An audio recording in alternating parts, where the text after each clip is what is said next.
Hello दोस्तों, स्वागत है आपका हमारे यूट्यूब चैनल में। यहाँ पर हम लोग कुछ ज्योग्राफी के पीवाईक्यूज़ देखेंगे जो कि हमारे लिए यूपी पीजीटी और DSSS पीजीटी जो है ज्योग्राफी के लिए इम्पॉर्टेंट होंगे। इसमें जो है पहला क्वेश्चन है कि पृथ्वी के अक्ष पर घूर्णन हवा की दिशा को प्रभावित करता है, इस बल को क्या कहते हैं। तो इसमें ए दिया है घर्षण बल, frictional force, B Coriolis force, C gradient force और डी मैकेनिकल फोर्स। तो इसमें बी ऑप्शन सही होगा, कोरियोलिस फोर्स। इसकी व्याख्या देखते हैं कि पृथ्वी का अपने अक्ष पर घूर्णन पवनों की दिशा को प्रभावित करता है, इस बल को कोरियोलिस बल कहते हैं। इस बल के प्रभाव से पवनें उत्तरी गोलार्ध में अपनी मूल दिशा से दाहिनी तरफ तथा दक्षिणी गोलार्ध में बाईं तरफ जो है विक्षेपित हो जाती हैं। जब पवनों का वेग अधिक होता है तब विक्षेप अधिक होता है। कोरियोलिस बल दाब प्रवणता के समकोण पर कार्य करता है। अगला क्वेश्चन है आईटीसी जेट का विस्तारित रूप निम्नलिखित में से कौन सा है। तो इसे जो है इंटर ट्रॉपिकल कन्वर्जेंस जोन कहते हैं। तो इसमें सी ऑप्शन इसका सही होगा। इसकी व्याख्या है कि आईटीसी जेट का विस्तारित रूप इंटर ट्रॉपिकल कन्वर्जेंस जोन है। विषुवत वृत्त पर स्थित अंतः उष्णकटिबंधीय अभिसरण क्षेत्र एक निम्न दबाव वाला क्षेत्र है। इस क्षेत्र में व्यापारिक पवनें मिलती हैं, अतः इस क्षेत्र में वायु ऊपर उठने लगती है। यह क्षेत्र कर्क तथा मकर रेखाओं के मध्य सूर्य की स्थिति के अनुसार विचरण करता है। आईटीसी जेट जो है भारतीय मानसून को भी प्रभावित करता है। अगला क्वेश्चन देखते हैं, निम्नलिखित में से कौन से दो जोड़े सही हैं। तो इसमें दिया है दाब तंत्र, केंद्र पर दबाव की स्थिति, पवन की दिशा का पैटर्न उत्तरी गोलार्ध और दक्षिणी गोलार्ध में। तो चक्रवात जो है इसमें दिया है दबाव की स्थिति लो और एंटी क्लॉकवाइज, और इधर दिया है दक्षिणी गोलार्ध में क्लॉकवाइज। तो इसमें क्या पूछा है, कौन से दो जोड़े सही हैं। और इधर चक्रवात दिया है तो हाई इसमें जो है, और दक्षिणावर्त वामावर्त। तीसरा है एंटी साइक्लोन, इसमें जो है हाई प्रेशर होता है बीच में, मतलब इसमें मतलब ये बोल रहा है कि बीच में जो है हाई प्रेशर होता है। और दक्षिणावर्त होता है क्लॉकवाइज उत्तरी गोलार्ध में, और एंटी क्लॉकवाइज जो है वो दक्षिणी गोलार्ध में। चौथा दिया है एंटी साइक्लोन, इसमें लो, तो एंटी साइक्लोन में तो लो होगा ही नहीं, तो ये वाला गलत हो जाएगा। और इसी तरह का जो है साइक्लोन में जो ये हाई वाला दिया है ये भी गलत हो जाएगा। तो इसमें जो है पहला और तीसरा सही हो जाएगा। देखते हैं, इसमें डी ऑप्शन सही है, पहला और तीसरा। व्याख्या दिया है कि चक्रवात जो होता है साइक्लोन में जो केंद्र में होता है निम्न दाब होता है, जिनके चारों तरफ संकेंद्रीय समवायुदाब रेखाएं विस्तृत होती हैं तथा केंद्र से बाहर की ओर वायुदाब बढ़ता जाता है। परिणाम स्वरूप परिध से केंद्र की ओर हवाएं चलने लगती हैं, जिनकी दिशा उत्तरी गोलार्ध में घड़ी की सुई के विपरीत तथा दक्षिणी गोलार्ध में अनुकूल होती है। इसी तरह प्रति चक्रवात जो होते हैं वो समदाब रेखाओं से घिरा होता है और इनके केंद्र में जो है हाई प्रेशर होता है। अगला क्वेश्चन देखते हैं कि कोपेन के जलवायु वर्गीकरण की योजना द्वारा दी गए कैपिटल अक्षरों और जलवायु के प्रकार के सही जोड़े बनाएं। ए दिया है उच्च भूमि, बी है सर्द जलवायु, सी है ड्राई क्लाइमेट, डी है ट्रॉपिकल उष्णकटिबंधीय, ई है गर्म समशीतोष्ण, और एच है कोल्ड आइस एंड फॉरेस्ट। तो इसमें जो है ए वाला जो है बी जो दिया है सर्द जलवायु, तो ये नहीं होगा, बी में जो है ड्राई होगा, बी में दूसरा होना चाहिए, बी में दूसरा। और ई जो है वो तो एकदम वो वाला होगा, कोल्ड क्लाइमेट होगा। बी में दूसरा देखें किसमें दिया है, तो डी ऑप्शन सही है। सॉरी, इसमें जो है ए में चौथा, बी में तीसरा। इसकी व्याख्या देख लेते हैं, डी ऑप्शन इसमें सही है। तो इसमें जो है ए जो है ये उष्णकटिबंधीय क्षेत्र जो होता है उसको ए से डिनोट करते हैं, बी को शुष्क जलवायु से डिनोट करते हैं, सी को गर्म समशीतोष्ण से, डी को ठंडी बर्फ और वन जलवायु से, ई को सर्द जलवायु से, और एच को उच्च भूमि से। तो इसमें जो है ये तो मैंने किया, ई जो है कोल्ड क्लाइमेट हो ही गया, बी में जो है ये वाला तो अच्छा, ये तीसरा ही है शुष्क जलवायु, बी में तीसरा, और ई में से एक या दो आप अगर जो है मिला लेंगे तो इससे जो है मिल जाएगा। तो इसमें डी ऑप्शन सही है। अगला क्वेश्चन है निम्नलिखित में से कौन सा महासागर के पानी के ताप वितरण को प्रभावित करने वाला कारक नहीं है। तो इसका जो है ऑप्शन देखते हैं, लैटिट्यूड अक्षांश, भूमि और पानी का असमान वितरण। सी है प्रचलित पवन और डी दिया है समुद्र की ओर भूमि के ढलान। तो इसमें डी वाला ऑप्शन सही होगा, ये जो है उसके वितरण को प्रभावित नहीं करता है। इसकी व्याख्या दिया है कि समुद्र की ओर भूमि की ढलान महासागर के पानी के ताप वितरण को प्रभावित करने वाला कारक नहीं है, जबकि अक्षांश हो गया, भूमि हो गई और पानी का असमान वितरण, प्रचलित पवन, सागर तल से ऊंचाई, सागर से दूरी तथा स्थल एवं जल का स्वभाव आदि महासागरों के ताप को प्रभावित करते हैं। तापमान के अध्ययन का वितरण दो रूपों में किया जाता है, एक कालिक और एक स्थानिक। अगला क्वेश्चन है, महाद्वीपीय शेल्फ की गहराई डैश डैश से डैश डैश तक होती है। तो इसमें जो है बी वाला ऑप्शन सही होगा, 30 मीटर से 600 मीटर के बीच होती है। महाद्वीपीय शेल्फ की गहराई 30 मीटर से 600 मीटर के बीच है। महाद्वीपों का किनारे वाला वह भाग जो महासागरीय जल में डूबा रहता है उसे महाद्वीपीय शेल्फ कहते हैं। इसका जो ढाल होता है 1 डिग्री से 3 डिग्री के बीच होता है। मग्न तटों की चौड़ाई पर तटीय स्थलीय उच्चावच का नियंत्रण रहता है। जहाँ पर तट से लगे उच्च पर्वतीय भाग है वहाँ पर मग्न तट सक्रिय होते हैं। अगला क्वेश्चन है कि पानी के खारेपन को समुद्री जल में कितने ग्राम मिश्रित नमक की मात्रा के रूप में विस्तृत व्यक्त किया जाता है। तो इसमें जो है सी वाला सही होगा, 1000 ग्राम में। इसकी व्याख्या है कि पानी के खारेपन को समुद्री जल में 1000 ग्राम मिश्रित नमक की मात्रा के रूप में व्यक्त किया जाता है। लवणता वह शब्द है जिसका उपयोग समुद्री जल में घुले हुए नमक की मात्रा को निर्धारित करने के लिए किया जाता है। और ये देख लीजिए कि इसमें जो है 7 प्रकार के लवण जो है ये सर्वाधिक महत्वपूर्ण होते हैं और 27 प्रकार के लवणों का इसमें जो है पता लगाया गया था चैलेंजर अभियान 1884 के दौरान। तो इसमें सबसे ज़्यादा सोडियम क्लोराइड 77.8%, फिर मैग्नीशियम क्लोराइड 10.9%, फिर मैग्नीशियम सल्फर 4.7% पाया जाता है। अगला क्वेश्चन हम लोग देखते हैं, तरंग दैर्ध्य क्या है। ए है तरंगों द्वारा तय की गई वास्तविक दूरी, बी है तरंगों द्वारा तय की गई कुल दूरी, सी है दो लगातार शीर्षों के बीच की क्षैतिज दूरी और डी है या तरंग की ऊंचाई का आधा होता है। इसमें सी ऑप्शन सही होगा, दो लगातार शीर्षों के बीच की जो क्षैतिज दूरी होती है उसे तरंग दैर्ध्य कहते हैं। इसकी व्याख्या है कि तरंग दैर्ध्य दो लगातार शीर्षों के बीच की क्षैतिज दूरी है। तरंगे वास्तव में ऊर्जा है, जल नहीं, जो कि महासागरीय सतह के आर पार गति करते हैं। तरंगों में जल कण छोटे वृत्ताकार रूप में गति करते हैं। वायु जल को ऊर्जा प्रदान करती है जिससे तरंगें उत्पन्न होती हैं। वायु के कारण तरंगें महासागर में गति करती हैं तथा ऊर्जा तट रेखा पर निर्मुक्त होती है। अगला क्वेश्चन है, सूर्य, चंद्रमा और पृथ्वी की स्थिति के आधार पर निम्नलिखित में से ज्वार के दो प्रकार कौन से हैं।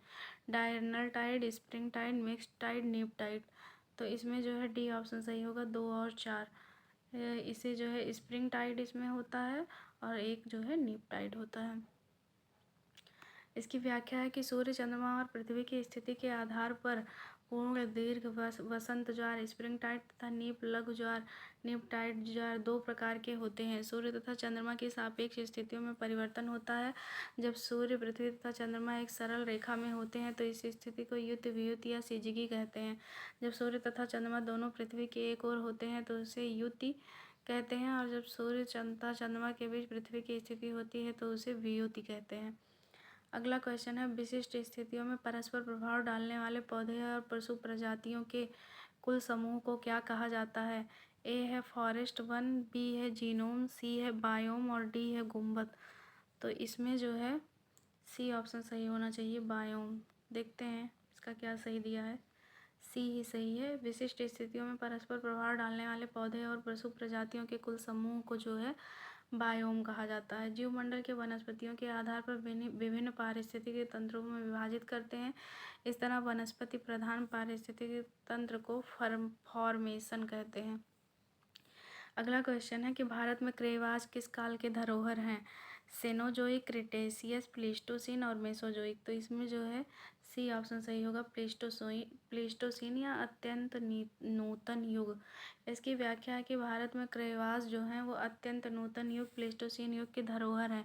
कश्मीर हिमालय में करेवा के लिए भी प्रसिद्ध है जहाँ जाफरान की खेती की जाती है। जलवायु के ठंडे होने के कारण विस्तृत हिमचादर का विस्तार उत्तरी अमेरिका, यूरोप, एशिया, अंटार्कटिका के अधिकांश भागों तथा हिमालय के ऊपर हो गया था।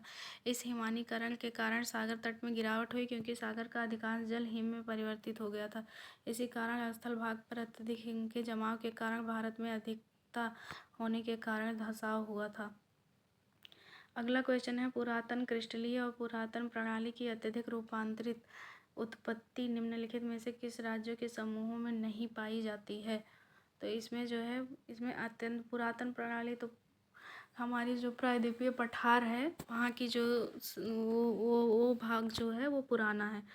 तो इसमें जो है उत्तर प्रदेश हो गया, पंजाब हो गया, जम्मू कश्मीर हो गया, सी वाला ऑप्शन, ये सब नवीन है। इसकी व्याख्या देखते हैं। पुरातन क्रिस्टलीय और पुरातन प्रणाली की अत्यधिक रूपांतरित चट्टान जो है उत्तर प्रदेश, पंजाब तथा जम्मू और कश्मीर राज्य के समूहों में नहीं पाई जाती है। आर्कियन शिलाओं का संगठन बड़ा ही संश्लिष्ट पाया जाता है। इन शिलाओं का इतना अधिक कायांतरण हुआ है कि ये अपनी मूल विशेषताओं को करीब करीब खो चुकी हैं। ये शिलाएं जीवहीन, अत्यधिक आकुंचित, भ्रंशित, सल्कित एवं वितलीय अंतर्भेदों से परिपूर्ण है। अगला क्वेश्चन है, जैसे जैसे हम दक्षिण से उत्तर की ओर मैदान से हिमालय तक जाते हैं हम क्या पाते हैं? भ्रंश पर्वत श्रृंखलाएं, वलित पर्वत श्रृंखलाएं, अगला है सी है ब्लॉक पर्वत श्रृंखलाएं और डी है अवशिष्ट पर्वत श्रृंखलाएं। तो इसमें बी वाला ऑप्शन सही है, वलित पर्वत श्रृंखलाएं। एक सेकेंड, बी ऑप्शन सही है। इसमें फोल्ड माउंटेन रेंजेस जो है हमें साउथ से नॉर्थ की तरफ मिलती हैं। इसकी व्याख्या क्या है कि जैसे जैसे हम दक्षिण से उत्तर की ओर मैदान से हिमालय तक जाते हैं तो वहाँ वलित पर्वत श्रृंखलाओं के रूप में पाए जाते हैं। वलित पर्वत तलछटीय चट्टानों में मोड़ पड़ जाने से बनती हैं। कुछ विद्वानों का विचार है कि अब से लगभग 3 करोड़ वर्ष पहले पृथ्वी के विस्तृत निचले भागों में तलछटी चट्टानों का जमाव हो गया था। इन भागों को भू अभिनति कहते हैं। पृथ्वी की अंतर्जात शक्तियों के प्रभावाधीन इन चट्टानों पर पार्श्विक संपीड़न होने लगा। इसके परिणाम स्वरूप कुछ भाग नीचे धंस गए तथा कुछ भाग ऊपर उठ गए। अगला क्वेश्चन है, निम्नलिखित में से कौन सा हिमालय में पर्वतीय मार्ग नहीं है? आघिल पास, दिहांग पास, खारदुंगला पास और पालघाट। तो इसमें डी ऑप्शन सही होगा, पालघाट, ये साउथ में है। पालघाट दर्रा हिमालय का पर्वतीय मार्ग नहीं है। यह केरल के मध्य पूर्व में स्थित है। इसकी ऊंचाई 305 मीटर है। यह नीलगिरी तथा अन्नामलाई पहाड़ी के मध्य स्थित है। इस दर्रे से होकर कालीकट, त्रिचूर से कोयम्बटूर, इडोर रेल एवं सड़क मार्ग जाता है। लद्दाख में जो है वो जोजिला, काराकोरम, चांगला तथा खारदुंगला दर्रा तथा जम्मू कश्मीर में पीर पंजाल तथा बनिहाल दर्रा अवस्थित है। रचना दोआब किन के बीच स्थित है? तो इसमें जो है चेनाब, रावी और चेनाब के बीच होना चाहिए। तो बी ऑप्शन सही होगा, रावी और चेनाब।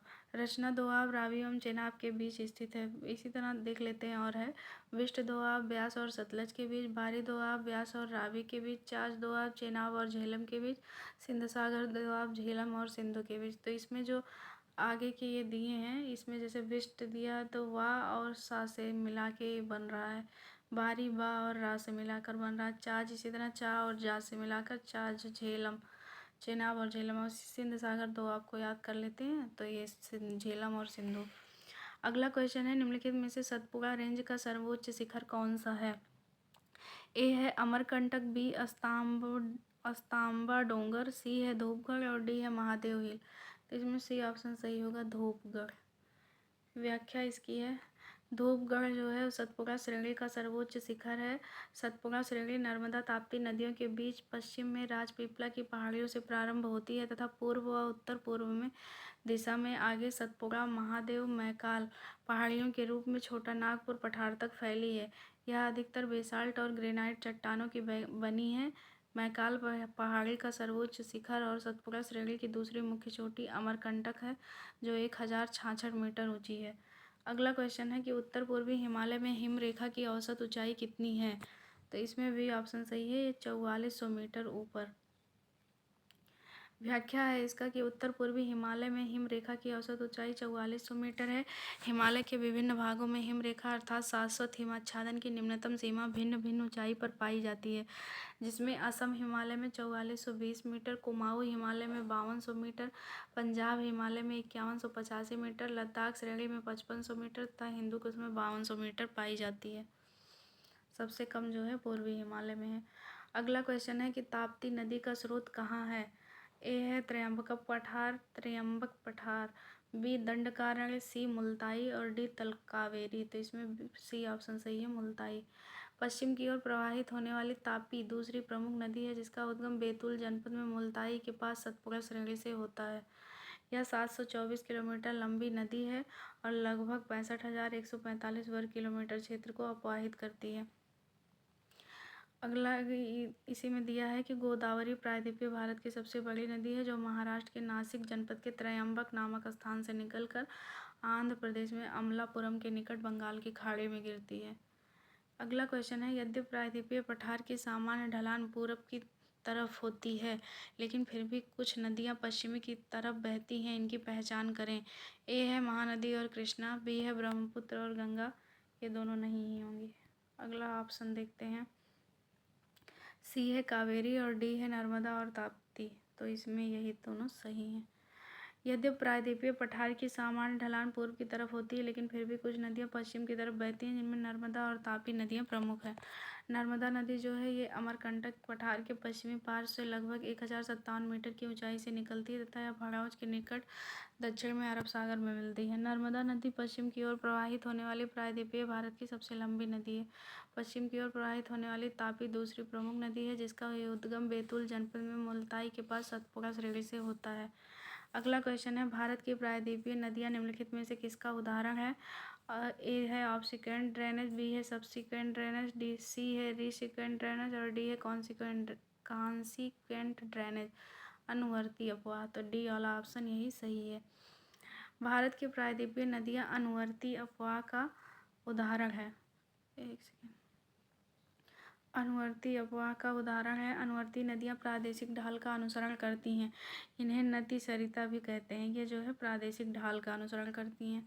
भारत के तटीय भागों में प्रवाहित होने वाली अधिकांश नदियां अनुवर्ती नदियों का उदाहरण है। अनुवर्ती नदियों की उत्पत्ति तथा विकास के लिए सर्वाधिक अनुकूल अस्त्राकृति, ज्वालामुखी शंकु तथा गुंबदीय संरचना होती है। अगला क्वेश्चन है, सी एस रामेज 1971 के अनुसार मानसून का किस क्षेत्र में विस्तार होता है।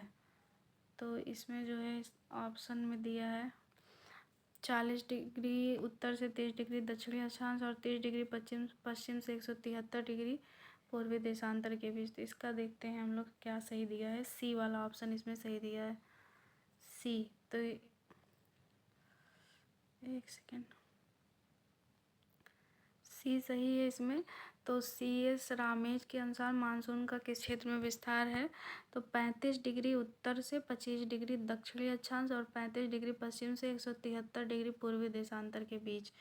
व्याख्या है इसका कि सी एस रामेज के अनुसार मानसून का जो विस्तार है 35 डिग्री उत्तर से 25 डिग्री दक्षिणी अक्षांश और 35 डिग्री पश्चिम से 173 डिग्री पूर्वी देशांतर के बीच होता है। अगला क्वेश्चन है कि त्रिवार्था द्वारा भारतीय जलवायु का वर्गीकरण किस आधार पर किया गया। तो इसमें तो बी ऑप्शन सही होगा कि टेम्परेचर और प्रेसिपिटेशन, तापमान और अवक्षेपण के आधार पर। व्याख्या में है कि त्रिवार्था द्वारा भारतीय जलवायु का वर्गीकरण तापमान और अवक्षेपण पर आधारित है। त्रिवार्था ने 1954 में कोपेन के वर्गीकरण में संशोधन कर जलवायु की जनिक विशेषताओं को अधिक महत्व दिया। उनकी आयोजना के अनुसार भारत को 4 प्रमुख जलवायु प्रदेशों और 7 जलवायु प्रकारों में बांटा जा सकता है, जो निम्नलिखित है। ए है इसमें उष्णकटिबंधीय जलवायु, बी उष्णकटिबंधीय मानसूनी जलवायु, सी उष्णकटिबंधीय सवाना तुल्य जलवायु और दूसरे में शुष्क जलवायु। बी में आता है उष्णकटिबंधीय स्टेपी तुल्य, उपोष्णकटिबंधीय स्टेपी तुल्य, उष्णकटिबंधीय मरुस्थलीय जलवायु। फिर उसके बाद तीसरा वाला हो जाता है शीतोष्ण जलवायु। इसमें जो है पहला आता है उष्णकटिबंधीय, दूसरा आता है शुष्क जलवायु और तीसरा आता है शीतोष्ण जलवायु। बाकी सारे उसके अंदर में आते हैं। अगला क्वेश्चन है कि दक्षिण पश्चिम मानसून के दौरान कुछ दिनों तक बारिश होने के बाद यदि एक या अधिक हफ्तों तक वर्षा नहीं होती तो इस घटना को किस नाम से जाना जाता है। तो इसे जो है ब्रेक इन मानसून या मानसून में रुकावट के नाम से जाना जाता है। दक्षिण पश्चिम मानसून के दौरान कुछ दिनों तक बारिश होने के बाद यदि एक या अधिक हफ्तों तक वर्षा नहीं होती तो इस घटना को मानसून में रुकावट या मानसून विच्छेद कहा जाता है। अगला क्वेश्चन देखते हैं। इसमें और दिया गया है कि उत्तर भारत के विशाल मैदान में मानसून का विच्छेद उष्णकटिबंधीय चक्रवातों की संख्या कम हो जाने से और अंतः उष्णकटिबंधीय अभिसरण क्षेत्र की स्थिति में बदलाव आने से होता है। दूसरा है पश्चिमी तट पर मानसून विच्छेद तब होता है जब आर्द्र पवनें तट के समानांतर बहने लगती हैं। तीसरा दिया है कि राजस्थान में मानसून विच्छेद तब होता है जब वायुमंडल के निम्न स्तरों पर तापमान की विलंबता वर्षा करने वाली आर्द्र पवनों को ऊपर उठने से रोक देती है। मानसून के पीछे हटने या लौट जाने को मानसून का निवर्तन कहते हैं। अगला क्वेश्चन है कि पीछे हटते दक्षिण पश्चिम मानसून के मौसम को स्पष्ट आसमान और बढ़ते तापमान से चिन्हित किया जाता है और उच्च तापमान की स्थिति के कारण तापमान में वृद्धि होती है और आर्द्रता के कारण मौसम दमनकारी हो जाता है। इस स्थिति को आमतौर पर किस नाम से जाना जाता है? तो ये जो है अक्टूबर की गर्मी होती है। इसे बी ऑप्शन सही होगा। पीछे हटते वही इसमें व्याख्या में भी दिया गया है। अगला क्वेश्चन है मानसून की शुरुआत में तमिलनाडु के तटीय इलाकों में बारिश का कारण क्या है? दक्षिण पश्चिम मानसून, उत्तर पूर्वी मानसून, समशीतोष्ण चक्रवात, स्थानीय वायु संचालन। तो इसमें जो है बी ऑप्शन सही होगा। उत्तर पूर्वी जो मानसून होता है, बी ऑप्शन सही होगा, उत्तर पूर्वी मानसून के द्वारा होता है। व्याख्या है कि उत्तर पूर्वी मानसून से तमिलनाडु के तटीय इलाकों में बारिश होती है। नवंबर के प्रारंभ में उत्तर पश्चिम भारत के ऊपर निम्न दाब वाली अवस्था बंगाल की खाड़ी पर स्थानांतरित हो जाती है। यह स्थानांतरण चक्रवाती निम्न दाब से संबंधित होता है जो कि अंडमान सागर के ऊपर उत्पन्न होता है। ये चक्रवात सामान्यतः भारत के पूर्वी तट को पार करते हैं जिनके कारण व्यापक एवं भारी वर्षा होती है। कभी कभी एक चक्रवात उड़ीसा, पश्चिम बंगाल एवं बांग्लादेश के तटीय क्षेत्रों में पहुंच जाते हैं। कोरोमंडल तट पर अधिकतर वर्षा इन्हीं चक्रवातों और दाबों से होती है। अगला क्वेश्चन है मैंगो शावर क्या है? तो ये जो है मानसून के पहले प्री मानसून शावर जो होती है उसे ही मैंगो शावर कहते हैं। इसकी व्याख्या है कि मैंगो शावर मानसून के पहले की वर्षा है। ग्रीष्म ऋतु के खत्म होते पूर्व मानसून बौछारें पड़ती हैं जो केरल व तटीय कर्नाटक में यह एक आम बात है। स्थानीय तौर पर तूफानी वर्षा को आम्र वर्षा कहा जाता है क्योंकि यह आमों को जल्दी पकने में सहायता देती है। फूलों वाली बौछार को वर्षा से केरल व निकटवर्ती कहवा उत्पादक क्षेत्रों में कहवा के फूल खिलने लगते हैं। काल वैसाखी असम और पश्चिम बंगाल में वैशाख के महीने में शाम को चलने वाली में भयंकर व विनाशकारी वर्षा युक्त पवनें हैं। अगला क्वेश्चन है निम्नलिखित में से किस सूत्र की मदद से बारिश की विविधता की गणना की जाती है? तो इसमें जो है CV इक्वल टू मानक विचलन अपान औसत इंटू 100 दिया है। तो इसमें जो है ए वाला ऑप्शन ही ये सही होगा। इसकी व्याख्या देखते हैं। इसी से बारिश की विविधता को जो है गणना की जाती है। तो बारिश की विविधता की गणना जो है CV इक्वल टू मानक विचलन बटे औसत इंटू 100 से जो है ज्ञात किया जाता है। और विचरण गुणांक जो होता है वो मानक विचलन बटे माध्य इंटू 100। विचरण गुणांक का मान वर्षा के माध्य मान से हुए विचलन को दिखाता है। विचरण गुणांक के मान भारत में वर्षा की परिवर्तनता को प्रदर्शित करते हैं। आज के लिए इतना ही। अब आगे के क्वेश्चन हम लोग नेक्स्ट वीडियो में देखेंगे।